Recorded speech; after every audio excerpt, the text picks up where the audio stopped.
Welcome to the Power Exit Podcast. This show is dedicated to business owners who want to scale up, plan smarter, and prepare for the ultimate exit. We'll talk with M&A experts and owners who've been through the process to provide actionable advice so that you can sell your business on your terms and without regret. I'm John Marsh. Join me as we prepare to take control of your exit. Alok Gupta, thank you for being here on the Power Exit Podcast. I'm thrilled to get your perspective because you bring some unique insights to our audience from a growth standpoint and also from an acquisition standpoint. But let's first start with an introduction. If you would tell us a little bit about who you are, what Loki Group is, Loki Ventures, and just tell us about the two.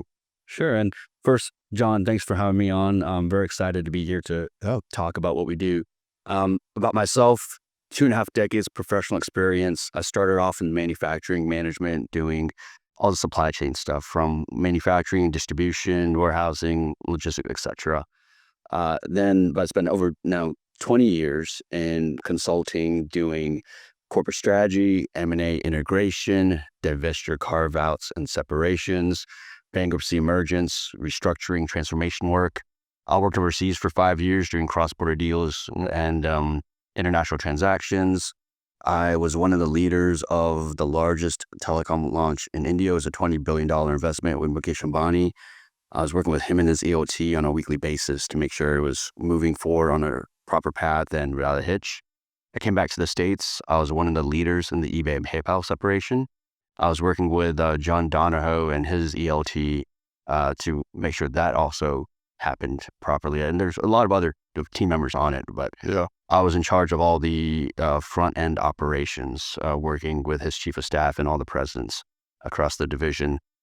I gained 60 pounds in the first 2 months of that project and decided that I love what I did. I just got to do it differently. Right. And so that's what led me to create Loki Group, where we do two main things. So one side, Loki Group is boutique consulting focused on being a fractional chief strategy officer for small and mid-market companies, where we help them figure out their strategic vision for the next 5 to 10 years.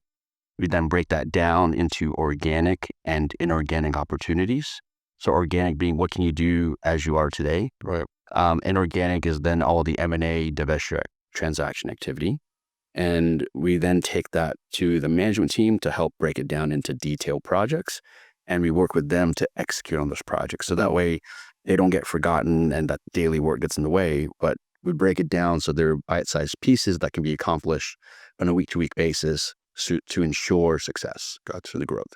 So apologies, I said Loki Ventures. It's actually Loki Equity. Is that right? Loki Equity Ventures. Loki Equity Ventures. Okay, great. And that's more of a DBA. Okay. Right. But what we do there is we're independent sponsors. Yeah. And so as an independent sponsor, it's in the realm of alternative investments or private equity. How it's different is private equity has a committed fund. They then deploy that cash, but they don't really operate the business. We are looking for good businesses that we want to invest or help acquire. Ideally, the owner wants to stay on, or there's someone that can step up to run the business. And then we are on the board advising that new CEO after the acquisition, how to grow that business. We're leading then the projects for all the improvements and for the M&A activity. So think about that the consulting what we do then becomes internal to the portfolio company. Well, we'll come back to that because that's a unique perspective for our listeners. You know, you would potentially be a buyer for some of their businesses, and you've made some acquisitions. We'll hear about that. But first, tell me about the name Loki. Where did that come from? Yeah, so it kind of has 3 kind of realms that come to it. So I think it's important that names have power and to put meaning behind them, make sure they have a proper meaning. So Loki, first, it was a nickname growing up. From the Lok to Loki. Makes sense. Second, if you go into like true Norse mythology, Loki wasn't good or bad or evil, right? He just was there. He showed you a different perspective. And so the idea is we want to show a new reality to the folks that we're working with. Here's what the future could look like. Let us help you get there. So how can we manifest that reality? And the third is if you are a Marvel fan, right? It wasn't based on this, but if you are a Marvel fan and you've seen the Loki season 2, spoiler alert for anyone who's watching, right? what he becomes at the end is he becomes the God that created or allowed the multiverse to exist. And so basically he is the guy that helps show these different realities to allow you to achieve them. And that's what we try to do is, hey, these are the different paths you can go. Here's what it will take to go on each of those paths. What are the risks and pros and cons for each one of those? And which one do we now decide to go forward on? I love it. So that's fascinating. I want to drill down on something you said, a chief strategy officer. So can you tell us a little bit about what your client looks like in that role, where you're doing the growth and the strategy consulting? A lot of our clients don't have a CFO, so they hear chief strategy officer and they think, what does that mean? So just explain a little bit about what your ideal client size, maybe revenue, industry looks like, and maybe even duration of a project, how many heads you have on it, how many folks are working there on it, and so just explain that a little bit, if you would. So in true consulting nature, it all depends, right? Um, Stepping into what is a chief strategy officer, think of a chief strategy officer is your executive team's right-hand person. They are not just solo focused, right? They need to understand all the other components, and then they're kind of bringing it all together and quarterbacking internally to move the business forward, right? Because kind of thing like the CEO, they are somewhat internally focused, but they're more externally focused and in customers, clients' perspectives, what may be happening. The CSO is focused internally on how do we move forward on the plans that the CEO has signed off on, right? And so by playing quarterback, it's understanding, hey, if this happens in operations, how does that then affect finances, right? Or bringing the right people together to figure that out and then making sure those dots are connected. I think a lot of times business owners, they know the business very well. Yeah. Part of what they need help with is how do they think through things outside of their own head. Personally, for myself, I find it easier when I think with other people, because when I think in my head, it gets caught up and it feels overwhelming sometimes.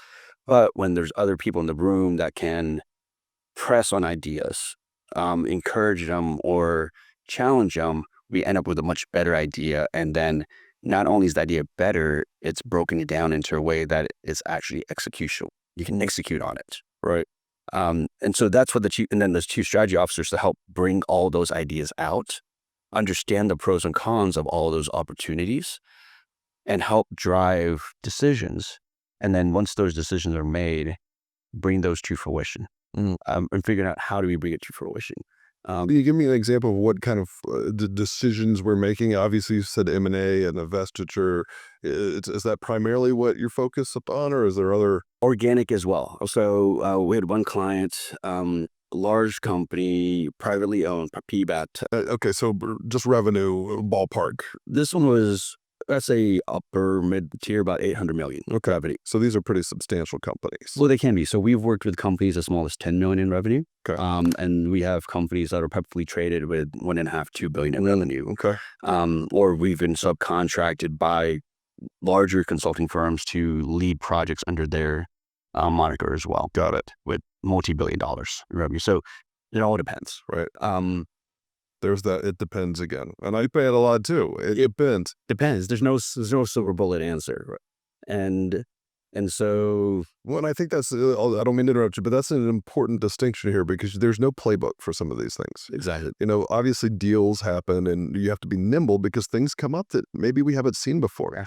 Every business is unique. So again, I didn't mean to interrupt you, but I actually like that, and I like how it feeds into your name, the Loki Group and what you, so anyway, if you can continue after my rude interruption, but I just wanted to make that distinction there. Yeah. So back to the size of your clients, you're $10 million range in revenue all the way up to 800 million. If you could just tell us a little bit about the length of those projects, who you're reporting to. Obviously, maybe it's different in the $10 million business to in the $800 million business, but yeah, a little more context there would be awesome.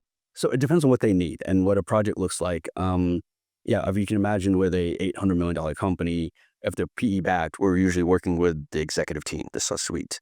If it's a $10 million company, we're working with the owner and his leadership team that he or she may have. What a project may look like, and again, it all depends on what they need. I'd say larger companies, when they're bringing us in, they're usually bringing us in to be a samurai as well. I'll say, where they come in, you've got your samurai sword slice, right? I need you to do X. I have this integration, I have this acquisition I'm doing. So I need you to help with the due diligence and lead the integration planning and execution. And usually smaller companies are like, hey, we're not sure, or we need help figuring it out. I'll say this, even that big $800 million company, we end up doing everything for them. So they initially said, we have 4 business units. We think we want to divest to one of them. But we need help doing it. How do we get it ready?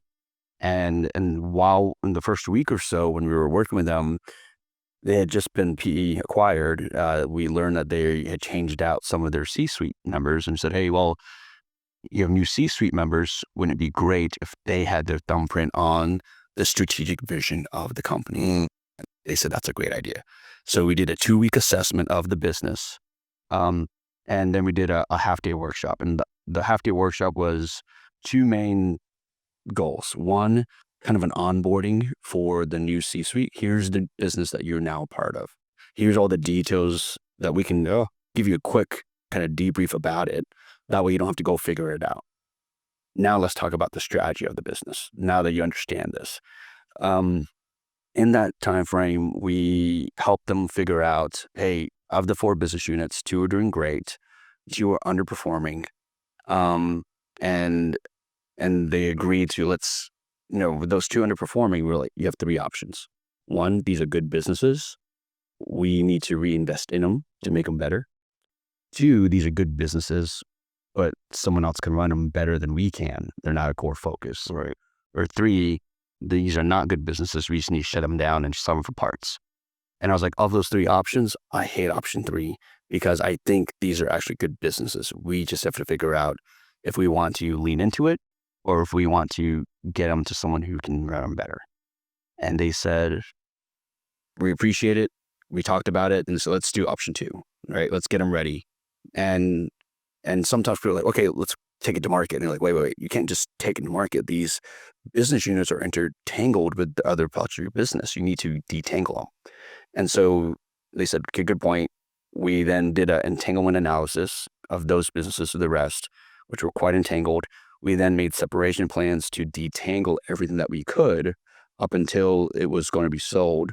Things you won't untangle till the very end would be like your financial flow, because you need to have clear visibility into your FP&A. Through the end of either a divestiture or transaction, yeah. Exactly. So but everything else we separated as much as we could. And then there's likely a shared services agreement too for some period of time. Exactly. Yeah. So we separated as much as we could, and some of it you can't because they were sharing production facilities, and so we can't separate that, but we can at least make plans of what could happen. We helped them make plans on TSAs that they'd be willing to provide, TSAs, transition service agreements, and then when they were ready, we then helped in the process of onboarding a broker, investment banker that came on to then represent that business through the sale process and making sure that all the information was provided to them that they needed. So a proper confidential information memorandum could be created and data room could be ready to go so that they could be as successful as possible. Wonderful. And then we also had them agree on reinvesting in the 2 businesses that are doing well. So we led target screening and due diligence of targets to do 2 acquisitions for those 2 business units. And then we proposed to them 10 different value creation projects. Those are the organic ones. Those are things like, hey, here's our new sales channels to go after. Here are new opportunities that you can sell your product that you weren't selling your product to before. Here are ways that we can cut cost from strategic sourcing. Here are ways we can increase your operational efficiency. So that's all the organic stuff. What's all the stuff you can do without doing a deal transaction? You can do in-house. Right. And they love the 10 value creation projects. We help them with that. And then we also help them figure out that, they could do a sale leaseback on their facilities that they owned and kind of get quite a bit of dry powder from doing so, capital from doing so. As I said, we can't lead the sale leaseback because we don't have a real estate broker license, but we can. I think it's a great idea to help get some money out, and that money can then be used to invest in the other parts of the business. I love it. They did that too. So in 12 months for this company, we was 6 people on the project, but everyone was about half time because of just how the work needed to be done. And in 12 months, 3 FTEs, we completed 2 separations, 2 acquisitions, and all 10 value creation projects. Wow. That's fascinating. That's a lot of work. It was fun though. It was great. So let's transition over, because this is a great segue. You're doing all of the work to evaluate and make strategic business decisions at the Loki Group. So let's talk about the independent sponsor model with Loki Equity. What is an independent sponsor?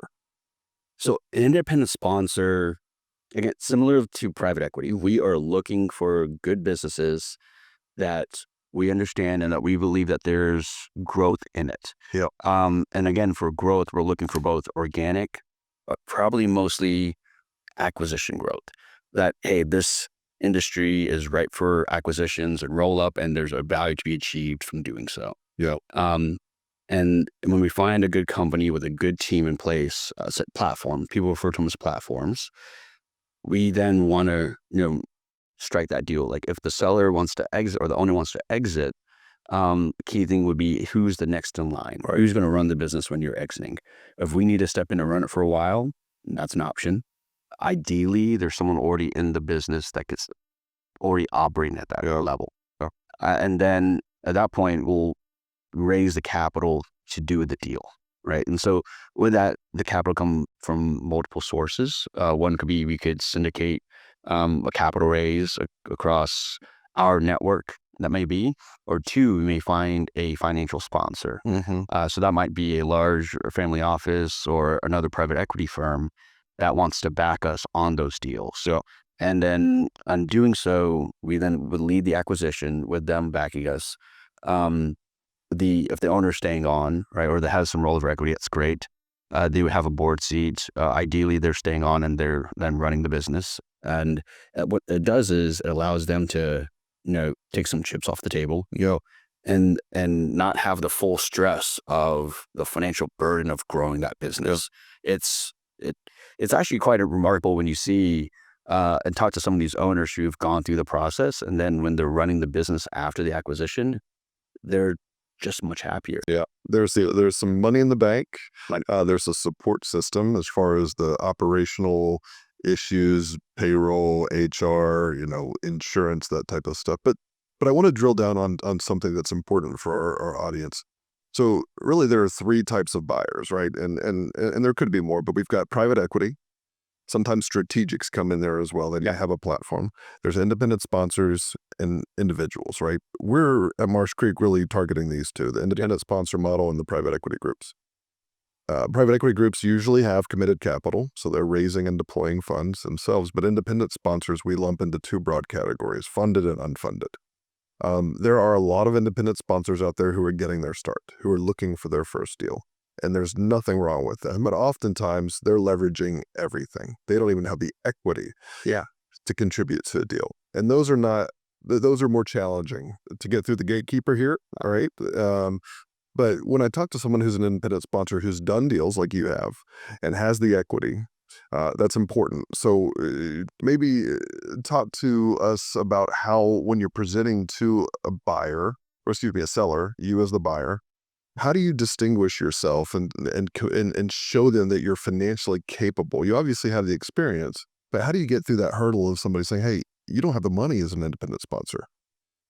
What we usually do is we first like to get an understanding of the business and get an understanding of where the owner wants to go with it.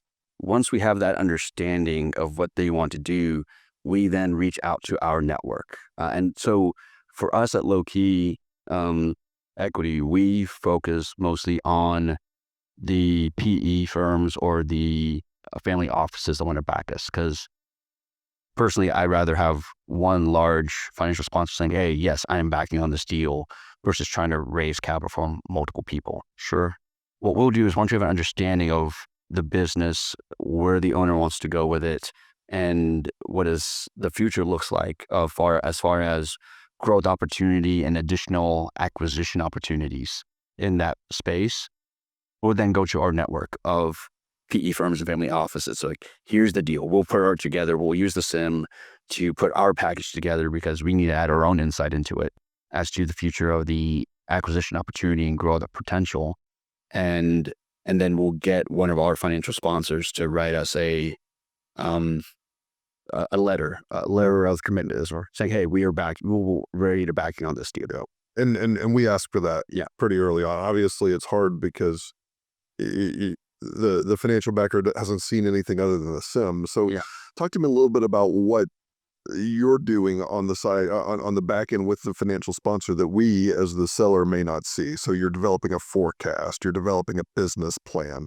Because one of the things, and where I'm going with this is, I counsel my clients that they have to be able to explain the growth story, even if they're not a part of it, even if they're retiring. And that's oftentimes hard for folks to do because they've lived in their bubble, right? They don't have somebody like you bring another perspective in. So we work through that, we get there, but maybe just what does it take for you to get that commitment from the financial partner? What deliverables are you giving to them? I think the main piece of it is, so one, most of it comes from the sim, right? But sometimes the sim doesn't include things such as the market analysis. What's the target addressable market? What does the industry look like? How many other players are there? What are the constraints in the industry? And then what then is the opportunity for other acquisitions? What other targets have you already noted, right? So you may not have talked to those other targets, but what are other areas or other potential targets that we should start looking at? You know the players. As the seller, you should know the players in your market. Exactly. And so that would be the things that our financial sponsors want to see is, what is that? Hey, if you do this deal, great. What are you going to do next? What are the other acquisitions you're going to do? Or what are the things you're going to do internally to improve the business? The internal one is interesting, but honestly, what gets people salivating is the additional acquisitions to go after that. And that's what makes them want to be like, all right, here's the check. I'm ready to give you the commitment letter. Yeah. And that's not always 1 + 1 = 2, right? Exactly. If you find the right target and you can consolidate the businesses, oftentimes 1 + 1 equals more than 2. Exactly. And the main reason is, now hopefully we're not giving away too many secret sauces here, but No, give them all away. That's what we're trying to do. Is if you have, again, example, if you have one company with $1 million or $2 million of EBITDA, we'll say $2 million of EBITDA, you have a smaller valuation, right? It's maybe a 2-3x. Again, I'm just making up numbers. Depends on the industry. You have a 2 or 3x multiple within that industry. However, if within that industry you have a company with $5 million of EBITDA, it's now worth 4 or 5x multiple. Right. And so if you put 2 or 3 of these companies together that have only $2 million of EBITDA, you get them each at, let's say 3x, or you put them together. So a $2 million company at 3x is $6 million. You put 3 of them together, you now have $6 million of EBITDA, interestingly, but now you're worth 5x. So instead of being worth 18 million, you're now worth 30 million. Yeah. And that's the math that that's the private equity playbook, 100%. And that's where that rolled equity, if a owner decides to do that second bite can often be more than the first. And so that's how the math works. So you're okay giving away the secret sauce because everybody knows that. Yeah. Not everybody can execute on it. And that's where a guy like you comes in and is able to make that happen.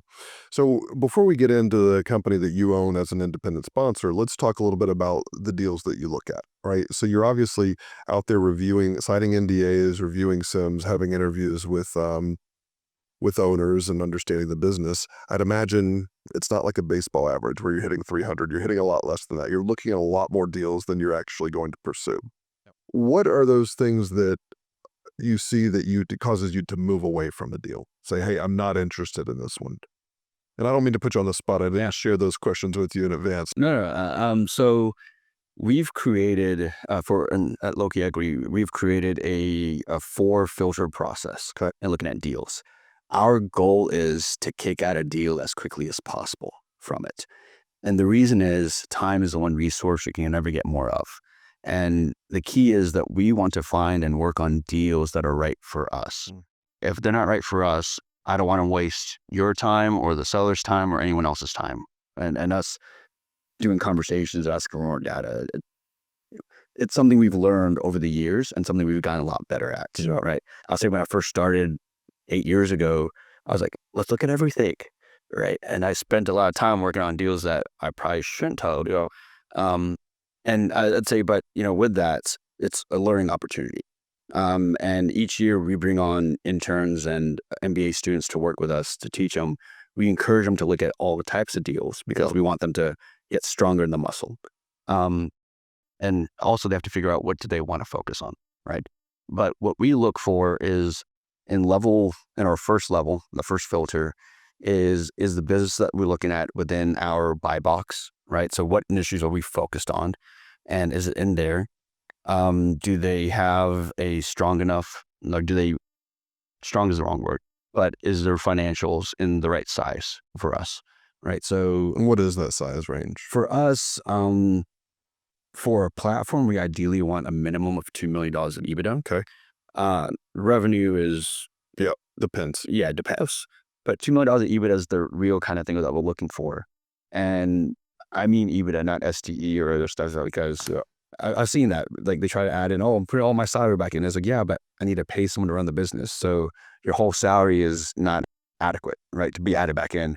We need to make sure that there's a CEO fee that's being paid, a salary that's being paid. So EBITDA of $2 million. And do they have a management team in place? So, right, is the seller looking to exit or looking to stay on, or do they have someone that can step up?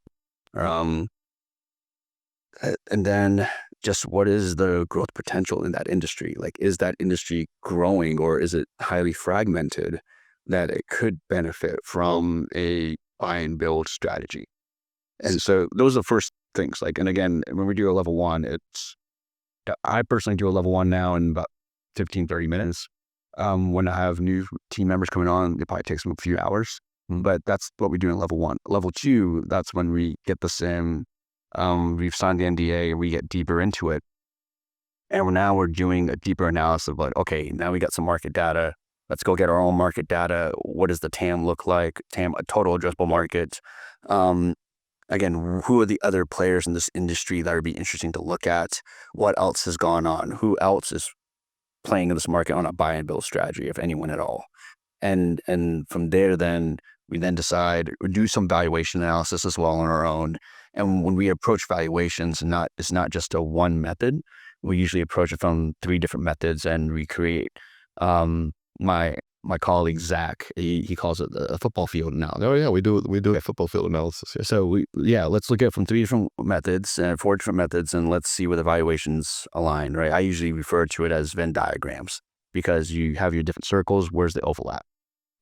And then based off of that, we then decide to move forward or not. Level 3 and level 4 are more fluid in nature because that's when you're doing the deep dive conversations with the management team, the sellers, and your financial sponsors to figure out, is this still going to go forward or not? And then level 4 is when you're in the middle of due diligence. Got it. So that's how we operate. So level 1 and level 2, I'd say 90% of deals go through level 1, level 2, right? And then it's just the last 10% that get into level 3 level. And so why are those not progressing? Is it owner dependency, customer concentration? Any of the above. Any of the above, because and we have a scorecard. We've created a scorecard that we utilize, and when we work with our clients, we leverage the scorecard template. We adjust it based on their criteria, but the idea is let's make it consistent between individuals and how we rate these businesses. And that way, in our scorecard, there's a scoring rubric of how to score each different component. And if scoring on these components ends up falling below a certain number, then that is our goal that is our indicator that not to move forward. Mm-hmm. So we have like a no-go, we need more information, or move forward, pass. Yeah, and I think that's important for the business owners who are considering an exit to understand that, yes, you've built something, but you've got to detach the emotions from the reality. Agree. A buyer's going to come in and do a financial analysis, do level 1, level 2, before they even decide to move forward. And they're not going to say, oh, I really love your logo. I love that you've been in business for 40 years. Your grandfather founded it. That's all wonderful. But the deal has to pencil out. It's got to make financial sense. And, one of the things that we hear a lot from our clients is there's potential in the business. You're not paying for potential. You're executing on potential. You're paying on reality and historical performance and where the business is today. Where are most of your deals coming from? So you're seeing a lot of things, independent sponsors, business buyers in general it's a full-time job to find quality deals. Where do you see them? We are open to our network. Our network is our biggest driver of looking at opportunities. That is, a lot of it's coming from brokers and investment bankers. Some of it just comes from someone saying, hey, my friend has this business. Can you talk to them? And we're happy to have a conversation. Again, we kind of say, well, look, I'm happy to talk them through it, what they need, if there's something I can help with. Yeah. But I also try to be pragmatic my own time as well. Yeah. Where if they're a startup, I'm not a startup guy.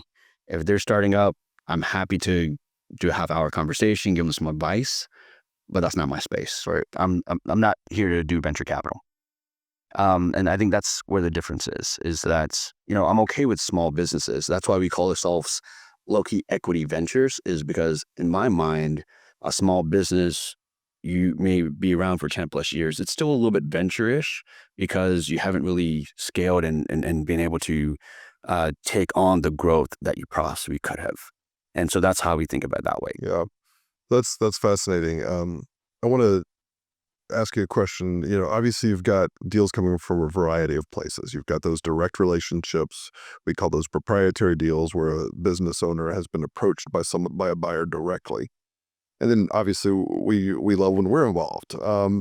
Tell me about the time difference or the difference in work that it takes you to evaluate a represented deal versus a non-represented deal, where maybe they don't have an advisor and they're doing it alone, versus someone working with someone like me. When we are working with a potential target that is not represented, it takes a lot longer. As you can imagine, the structure in what they are providing is usually not there, right, or ready to go. You probably, or some of your listeners probably have heard the term data room, right? Data room is where, it's a secure location to share financial information, customer information, whatever it may be between the buyer and the seller. And usually when a seller is not being represented, none of that is organized or ready to go. Try and get any of it is difficult. And when you do get it, it doesn't make a lot of sense. Yeah. And so having someone help you in preparation, having someone represent you in the process, they are usually, I know you do this, John, or doing that with you and getting everything ready before you start talking to buyers, because time is a deal killer. The sooner you can have the information ready and present it in a way that speaks to the buyer and what they're looking for, the better it is and the higher value you get. Yep. The longer it takes you to show what you need and for them to make sense of it, it brings up questions in the buyer's mind as to what other skeletons are in the closet. What else are we not seeing that's going to be a mess? And that if we do buy this, then we're actually not buying we're not getting what we're paying for. Yeah. I was just on a call right before we were speaking. This individual had bought a marketing agency, and he told me after he bought it, half the customers left like 3 weeks later. And I was like, so there wasn't any contract agreement that they couldn't, or how that happened? And he's like, no. And I was like, and so basically that's what happened, is he bought something that he thought was consistent and going to stay in place, and all went away because he got this deal from a non-represented process. Yeah, that's a struggle. We talk about, you hit on it, time kills deals. We also talk about deal momentum. if you've got a buyer on the hook and you can't produce the information they need, they're going to move on, right?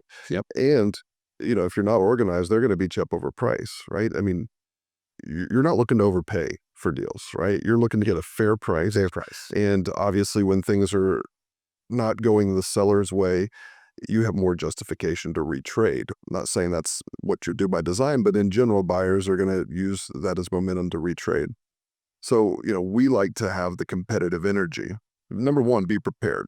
Even if you haven't been preparing 3 or 5 years in advance, like we think you should, at least be prepared in going to market with quality materials. You've mentioned the SIM, you've mentioned the market analysis. We do that for our clients. Yep. So that folks like you can have all the information at their hands to make a quick decision. And that quick decision is, yes, I want to proceed and learn more, or two, it's not a fit for me. Exactly. Right. So, we all know what I do. I want people to use an M&A advisor. But it's not just selfish. It's important that business owners take control and are prepared so that smart buyers, qualified buyers like you can make a good decision, pay the fair price, and get the transaction done. So I want to move on to, well, first, before we do that, I want to hear what industries you're targeting. Obviously want to learn about your business because it's fascinating. In fact, when I first met you, I thought, what the heck? So we'll save that for a minute. But what industries are you targeting right now? So from a consulting side, we are industry agnostic. Okay.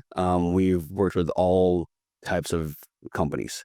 If I break it down, 50% of our clients have been in the blue collar manufacturing space, or manufacturing industrials, business, like industrial or blue collar business services. 25% have been financial services, banks, insurance companies. And then the remaining 25% is kind of across the board. Technology companies, hospitals, or like healthcare related companies, etc. Yep. From a Loki Equity Ventures, from my perspective, okay, I am personally very attracted to the blue collar manufacturing space. Why? Because, so I kind of started in that space, right? When I started working in manufacturing when I was beginning my career, but I love the idea of being able to touch, feel, and see what you create. Yeah. Where, I worked with an asphalt paving company, you can see the road at the end of it. Yeah.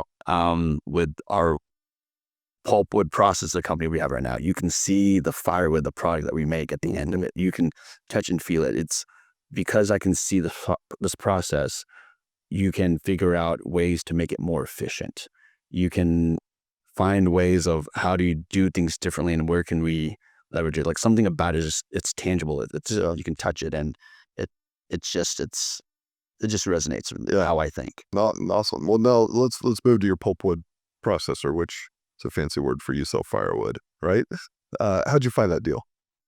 So the first deal we found, it was being marketed. It was represented, and we found it. It was an interesting opportunity, and we've been looking for deals for a while, and this one just kind of made sense. And it was in Georgia. Like I'd say for our initial deal, we wanted something that was somewhat close to get to. Right. It's still a 3.5 hour drive, but I can still get to do a day trip if I wanted. Right. And it was, at least we first thought it was an easy enough process to understand. Once we got in it, we've learned there's a lot more nuances in what we do than what we thought, or what people probably think about it. And when we looked into the market, highly, highly fragmented. Over 2,000 producers of firewood in the U.S. And a large majority were mom and pop shops, or are mom and pop shops, that were, they're just consuming buying. This would be an opportunity to get in there. There was the buy and build play made sense, where highly fragmented, with wood being your product that you're shipping, it's very heavy. So there's a logistical component where having operations in different regions adds value. Right? You then don't need to ship it as far. You then have hub and spoke kind of process in place.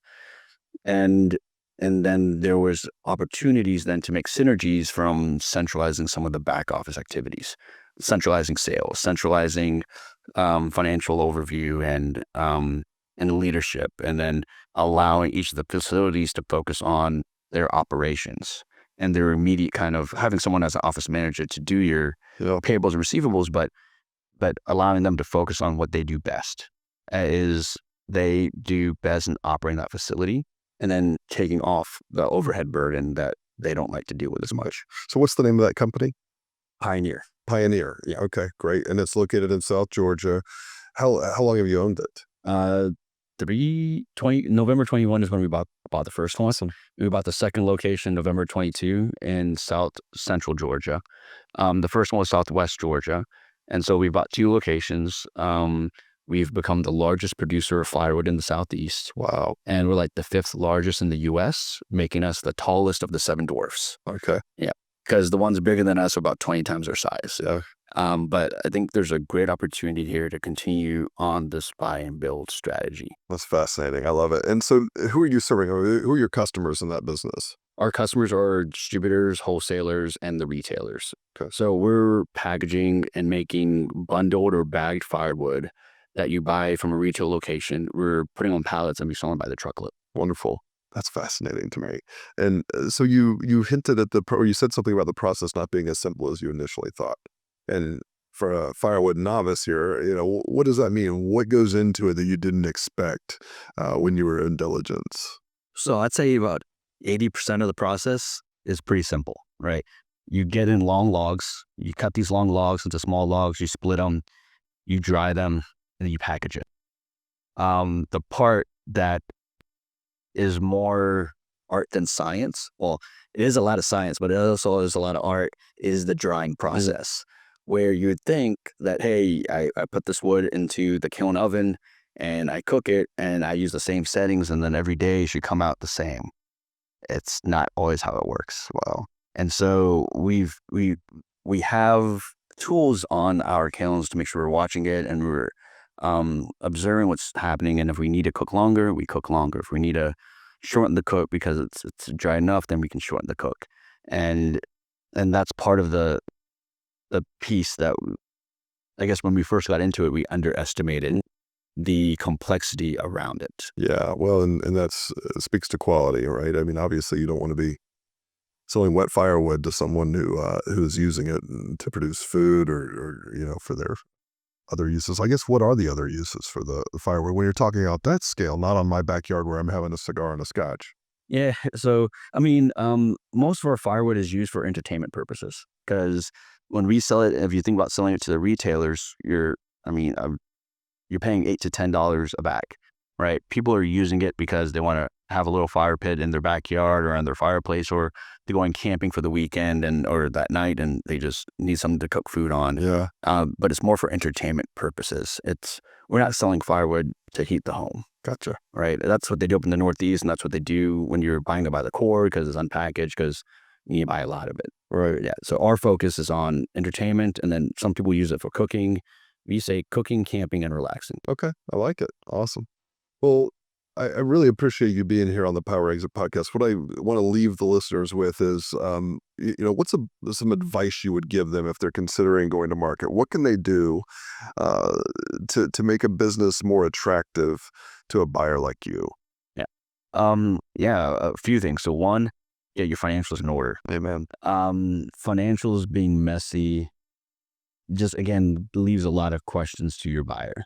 So spend the time, spend the money that you need to get your financials in order.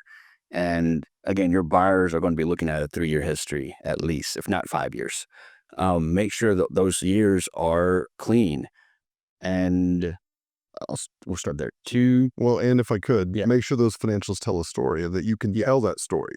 If there are dips or growth, what's contributed to that, right? Because you can't just say, oh, we sold more or we entered into a new relationship. We need to know specifically what those relationships are, what the volume was, what the margin is, how those are going to continue post-closing. So sorry, I interrupted you again, but that's You're right. And exactly, if there's a dip, that's even more important to explain than a spike. Yeah. Right.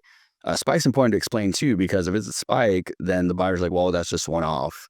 That doesn't constitute consistency.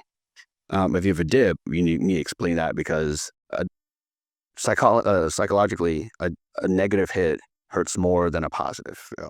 And so if that negative hit, the question is going to be, well, that's going to happen again. Yeah. And how does that affect my financing? How Exactly. does that affect my debt coverage? So make sure you can explain it and explain what happened, why it happened, and how have you now built around it or protected around it. Yeah. 2, management team, right? Who's going to run this business? Is this business centered around one person, the owner, or is there a team in place that have their own responsibilities that is running the business, and the CEO or the owner has their own space, right? So if it's centered around one person, that's difficult because what's going to happen if something happens to you or if you decide to leave? So you got to make sure that you have a team built up and that there's a team running it. And ideally, if you're a seller and you're looking to exit, you want to be out completely. You should have someone running it or a team running it where you're almost an absentee owner at that point. So would be great. 3, and I'd say this is more of a bonus if you have documented processes. Here's how we make XYZ, right? So it's not just, well, you can see it and that's how we make it. It's actually documented. Here's how it works. Here's how this works and what that means. Clean visibility. If you can have some long-term contracts, that's another big bonus. I know certain industries, long-term contracts don't exist. It does not exist in the firewood industry. So those are challenges that we work with. But what you lean on is, well, then how long have those customers been customers?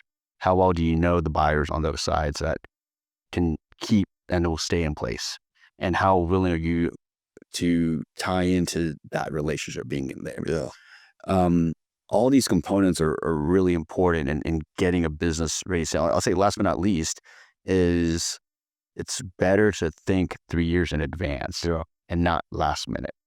Trying to put all these in place 2 months before you want to go to market is going to be extremely difficult, if not impossible. Yeah. If you have a thought of, I want to exit this business some point in the future, start now in getting your business prepared. Yeah. Work with someone like you, right, to give them some guidance. If they want help executing on it, that's where I can help and help them execute and put that in place. Yeah.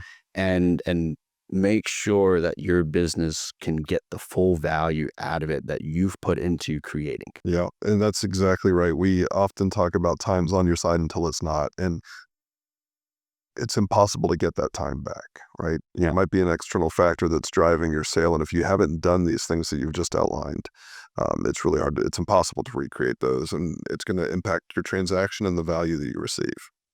So, Alok, thank you again for being here. How does someone get in touch with you if they're interested in learning more, either about Loki Group or Loki Equity?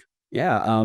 Feel free to reach out to me. My email is my first name dot last name, Alok, ALOK .Gupta, GUPTA, at LokiEquity.com, LOKIEQUITY. Awesome. .com. .com. COM. Alok, thank you for being here today. I really appreciate it. And I look forward to hopefully selling the deal to you one day. Yeah. Thank you for having me. It was a pleasure, John. Awesome. Great. Thank you. Thank you.